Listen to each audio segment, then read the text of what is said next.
எல்லாருக்கும் வணக்கம். நம்ம இப்போ எந்த படத்தோட ரிவ்யூ பார்க்க போறோம்னா, த ரைஸ் ஆஃப் அசோகா மூவியோட ரிவ்யூ தான் பார்க்க போறோம். இந்த படத்தை யாரை எடுத்திருக்காங்கன்னு கேட்டிங்கன்னா, வினோத் தூதேல் அப்படின்றவர் தான் எடுத்திருக்காரு. இந்த படம் முழுக்க முழுக்க கன்னடம் மற்றும் தமிழில் வந்த படம் தான் த ரைஸ் ஆஃப் அசோகா. இந்த படத்தில் வந்து ஹீரோ வந்து கலெக்டர் ஆகணும் அப்படின்னு சொல்லி ட்ரை பண்ணிக்கிட்டு இருக்காரு. அவங்க அப்பாவும் சப்போர்ட் பண்ணுறாங்க. இதை வந்து காமிச்சிக்கிட்டு இருக்கும்போது இவர் வந்து வெளியூரில் தங்கி படித்து அவர் நினச்ச வேலைக்கும் போயிடுறாரு. கலெக்டர் இருந்தாலும் அது கீழே ஒரு ரெவன்யூவில் வந்து வேலைக்கு போயிடுறாரு.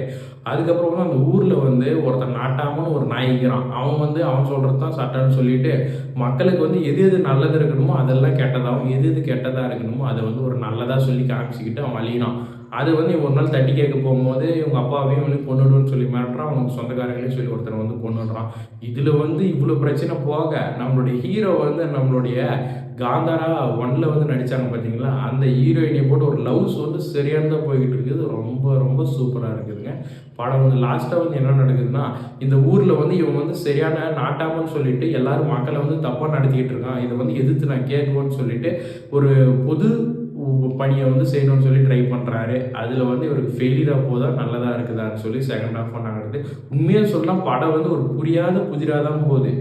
ரொம்ப லேக் ஆகும், இழுத்துக்கிட்டு படம் வந்து ஒன்றுமே இல்லைன்னு தான் சொல்லணும். இந்த படம் வந்து தியேட்டர்ஸில் ரன்னிங் ஆகிட்டு இருக்குது. மறுபடியும் அடுத்த பட ரிவ்யூவில் பார்க்கலாம்.